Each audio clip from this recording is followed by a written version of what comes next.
Olá, eu sou a Ed Van Feu, bem-vindo ao Livros com Bolo. Estamos lendo Crônicas de Limiar, volume 1, O Necromante, capítulo 15, A Volta dos que se foram. Galliard nunca fora um homem muito esperto. Não foi surpresa que sua vida fosse abreviada por um erro dele mesmo.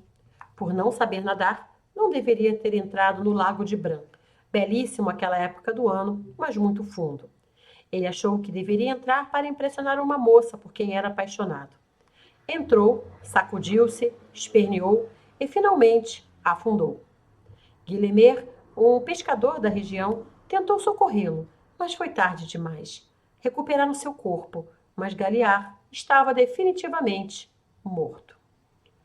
2 horas depois, quando seu corpo estava em sua casa, aguardando os serviços clericais, um milagre aconteceu. Ele simplesmente se levantou. A mãe o abraçou feliz e os irmãos comemoraram. Tinha sido um milagre. Romano foi o primeiro a acordar, esperando que este dia fosse melhor que o anterior. Entrou sem fazer barulho no quarto de Vanna, para onde Vincent tinha sido levado. O segundo andar da casa era repleto de quartos vagos, mas como não tinham uso, haviam sido limpos, mas não tinham quase nada neles. O quarto de Vanna era o quarto mais próximo, se tornando assim a primeira opção na hora do desespero. Depois, não puderam mais movê-lo. No quarto banhado por uma luz fina da manhã, Romano viu Vanna enrolada num cobertor, adormecida numa cadeira ao lado da cama, onde o rapaz ainda dormia. Encostou suavemente à porta e desceu as escadas. Espantou-se ao encontrar Dirk sentado à mesa, com as mesmas roupas do dia anterior, na mesma posição. Dirk, você não dormiu? Perguntou ele, percebendo que os olhos do amigo estavam bem abertos. Não. Romano se aproximou e se sentou diante dele. Dirk, você está bem? Preciso sair. E então se levantou e saiu sem dizer mais nada. Não demorou muito e Vanna acordou também. Dormira mal, estava amarrotada, descabelada e se sentindo um giló. Desceu de mau humor e encontrou Romano na mesa escrevendo uma carta. Havia pão e uma jarra de leite, coisas que eram entregues porta a porta todas as manhãs. Pegou sua caneca de leite e sentou-se na mesa com ele. O que tanto você escreve? Eu já disse, respondeu ele, sem tirar a atenção do que fazia. Cartas para minha família. Ela bebeu um pouco do leite e ficou em silêncio. Você também pode escrever para sua família, disse Romano. Eles não sabem ler? É mesmo? Romano ergueu a cabeça para olhá-la e só então percebeu que ela estava com enormes olheiras e um pouco mais descabelada do que o normal. Nossa, você está horrível. Pois é. E o garoto? Acordou algumas vezes durante a noite. Está com muita dor ainda. E Dirk? Saiu. Passou a noite em claro. Acho que ficou pensando no que ele fez. Você acha? Perguntou Vanna, que preferiu não comentar o ocorrido na noite anterior. Acho que todo mundo tem um dia ruim de vez em quando. Talvez tenha sido mesmo um acidente. Tem que ter sido um acidente. Não tem outra explicação. Ficaram em silêncio por alguns segundos. Vincent sabe, disse Vanna com a caneca perto dos lábios. Então acho que devemos perguntar para ele assim que se sentir melhor, concordou Romano. Vanna se levantou. Vou voltar para lá. Dispenso os aprendizes hoje? Não, eles vão ficar nervosos. Assuma os meus alunos e tente não matar nenhum. Romano a viu subir as escadas arrastando os pés e ouviu a porta fechar levemente. E então voltou para sua carta. Já era quase fim de tarde quando Dirk retornou ao campo. Não encontrou ninguém na casa e o campo de treinamento estava vazio. Subiu as escadas e abriu com cuidado a porta do quarto de Vanna. Surpreendeu-se com a cama vazia. Ele foi embora hoje. Ele se virou para Romano, recostado na parede a alguns metros dele. Nós o levamos para a família. Ele ficará sob cuidados por alguns meses. Dirk continuava olhando-o fixamente sem nada dizer. Perguntamos o que aconteceu. E o que ele disse? Romano não respondeu de imediato. Tentava encontrar alguma preocupação genuína no rosto do amigo, mas só havia preocupação consigo mesmo. Ele disse que foi um acidente, que deveria ter sido mais rápido e se esquivado do golpe. Eu já tinha dito isso antes. Sim, disse. Romano se aproximou. Mas nós sabemos que nunca usaríamos essa força descabida em um simples treinamento. Você esmagou a perna dele, Duck. Não consegue ver isso? Duck ficou em silêncio por alguns segundos antes de responder. Eu sei, sinto muito. E então desceu as escadas. Você vai sair de novo? Perguntou Romano. O outro não respondeu, saindo sem se despedir. Duck passou de cavalo por Gruff. O novo acessório causou estranheza pelo terceiro dia. Sem descer do cavalo, que parecia agitado, parou perto da elfa, que levava outros cavalos para o estábulo. Eles se agitaram um pouco também, mas Gruff rapidamente os acalmou. Bonito chapéu, disse a elfa. Onde está Vanna? Gruff estranhou que Duck não o cumprimentasse e parecesse tão seco, mas imaginou que depois de tudo o que acontecera no dia anterior, ele não estivesse no melhor dos humores. Saiu há pouco. Para onde ela foi? Não faço ideia. E então ele saiu sem se despedir, deixando a elfa parada sem entender o comportamento brusco. De nada! Gritou Gruff quando ele já ia longe. Na cidade, Vanna procurava um jeito de lidar com tudo o que estava acontecendo no seu coração. Toda aquela história com Dirk e Isabelle já tinha aberto uma ferida tão grande que temia cair dentro dela a qualquer momento. Lidar com o coração partido já era difícil. Agora, ainda tinha que lidar com a tristeza profunda que sentia por Vincent, que agora nunca mais poderia montar ou lutar como sempre sonhara. Estava infeliz, zangada e muito frustrada. Precisava de um lugar para pensar. Entrou na taberna incandescente armada e esperou alguém reclamar. Um olhar bastou para que ninguém tentasse impedi-la de entrar. Sentou-se no balcão e pediu uma bebida qualquer. O copo chegou. Ela bebeu e pediu outro. Depois do terceiro copo, alguém sentou do seu lado. Pensou que fosse um dos gordos suados e feios que costumam frequentar o local e deu um olhar de soslaio de puro desprezo. Porém, o que viu foi algo bem diferente. Um rapaz alto, de traços finos e cabelos negros, levemente despenteados e semilongos, lhe sorriu. Posso lhe pagar uma bebida para ajudar a afogar as mágoas? Disse ele, os olhos negros brilhando com o reflexo das velas próximas. Vanna sorriu. Talvez fosse exatamente do que ela precisava. Alguém que não estivesse envolvido em seu mundo e pudesse lhe mostrar um pouco da leveza de uma vida sem problemas e um coração sem mágoas.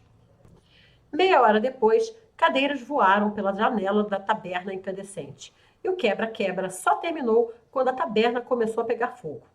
45 minutos depois, Vanna e o jovem estranho estavam na prisão local. Ele lhe estendeu a mão. Meu nome é Hit Pernatil Asner. Sou Vanna do Mendragon. Você briga bem. Ela retribuiu o sorriso. Você também. Já era noite alta quando um fato se tornou patente. Vanna sumiu, disse Gruff. Ela não voltou ainda? Romano não quis parecer preocupado, mas nunca fora bom ator. Sem muitas opções, Romano e Gruff saíram para procurar Vanna. Felizmente, a guerreira tinha uma presença bem marcante e era muito fácil saber por onde ela tinha passado. A taberna que pegou fogo foi um ótimo começo. Em poucos minutos estavam na delegacia, onde Vanna e um estranho dormiam, cada um num banco. O som do guarda abrindo o cadeado acordou os dois que se levantaram. Vanna abriu um sorriso. Pessoal, vocês vieram! Vanna, você bebeu? Pergunta Gruff, sentindo o bafo da amiga de longe. Só um pouquinho. Eles abriram a porta e a guerreira ia saindo quando se lembrou de uma coisa. Ah, esse é Hit, ele é meu amigo. Romano olhou para o rapaz que lhe sorriu e lhe deu um tchauzinho. Respirou fundo e pegou sua sacola de dinheiro, pagando a segunda fiança. Hit saiu sorrindo e agradecendo. Que bom que tivera a sorte de encontrar aquelas pessoas, ou acabaria passando vários dias na prisão. De novo. O dia raiou, o galo cantou, e a realidade do dia anterior voltou como um borrão que aos poucos ia ganhando mais definição. Hit acordara num quarto que nunca vira, totalmente sozinho. Tinha que parar com isso, ou um dia ia acabar acordando no lugar do qual não conseguiria sair. Foi até a janela e viu a luz dos primeiros raios da manhã cobrindo as árvores e o lago depois delas. Espreguiçou-se e colocou os sapatos e o resto da roupa. Pronto, é hora de descobrir que diabo de lugar é esse. Ele desceu e encontrou alguém. Sua memória não o traiu e ele lembrou que fora aquele sujeito que pagara sua fiança e o tirara da prisão. Olá, amigo. Desculpe-me, eu esqueci seu nome. Eu queria lhe agradecer por... Onde diabos você esteve? Hit ficou ligeiramente confuso por alguns instantes, até perceber que não era com ele que o sujeito estava falando. Hit virou-se e viu na porta um camarada que acabara de entrar. Sua primeira impressão não foi das melhores, sentindo um calafrio assim que colocara seus olhos sobre ele. Por onde eu ando não é da sua conta, respondeu Dirk. O que deu em você? Romano não entendia o que tinha acontecido com o amigo. Dirk caminhou até ficar de frente para ele, a apenas alguns centímetros de seu rosto. Romano viu os olhos cinzentos e estranhos, muito diferentes dos olhos de antes. Profundas olheiras eram manchas abaixo dos olhos.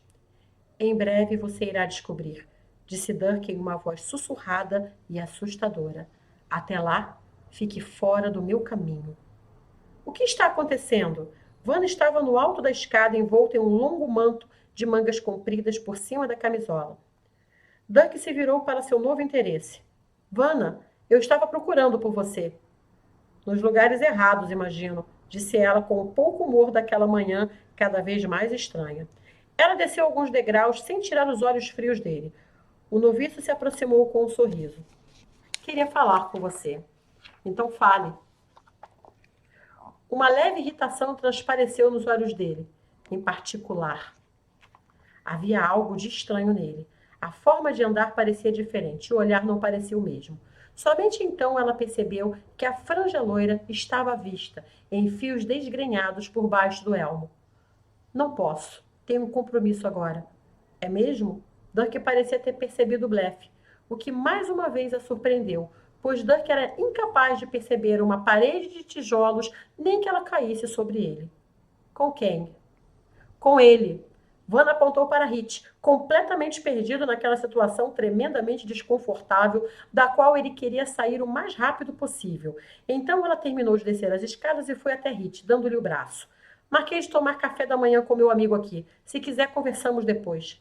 Dirk lançou-lhe um olhar que ela nunca vira. Então se virou e saiu da casa, deixando os outros atordoados atrás de si. Lá fora, Gruff estava cuidando dos cavalos quando estes se agitaram sem razão aparente. Foi quando a elfa viu o noviço passar a poucos metros deles. Ela observou como os animais ficavam nervosos com a aproximação dele e como os pássaros voavam para longe por onde ele passava. Quando entrou na casa, a elfa já entrou falando. Tem alguma coisa muito errada com o Dirk. Já notamos, disse Romano. Só não sabemos o que fazer. Não tem nada de errado com ele, só está agindo como um cretino, como todos os homens, reclamou Vanna. Romano e Hit a olharam diretamente para tentar lembrá-la de que eles estavam ali. Mas ela não ligou, voltando a beber seu leite com mel. Uma batida conhecida na porta interrompeu a conversa. Gruff abriu e se deparou com o sorriso sempre confortador de Dermont. Bom dia, meus jovens. Como estão hoje?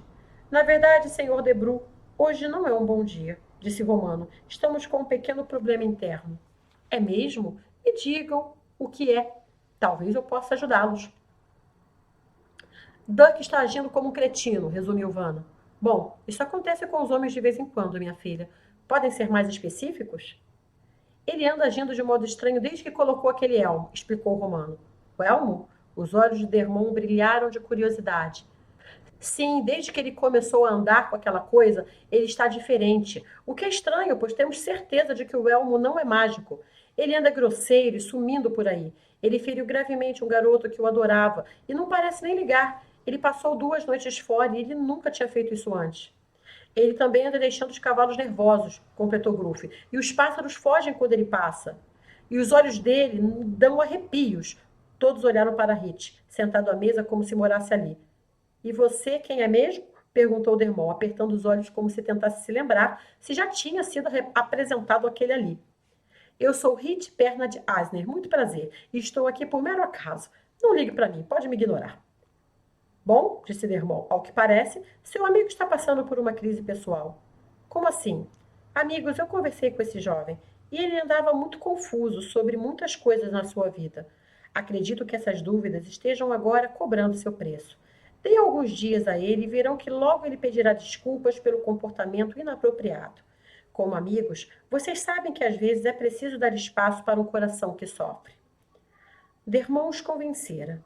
Gruff sabia que animais eram sensíveis ao humor e que isso pode ter sido um fato isolado. No final, o bom homem os deixou, prometendo voltar no dia seguinte para ver como estavam as coisas. Esperavam que aquele dia terminasse e Dirk retornasse à casa de noite, quando poderiam conversar e ver o que de fato estava acontecendo. No entanto, Dirk não voltou para casa naquela noite. Muito obrigada, até o próximo capítulo.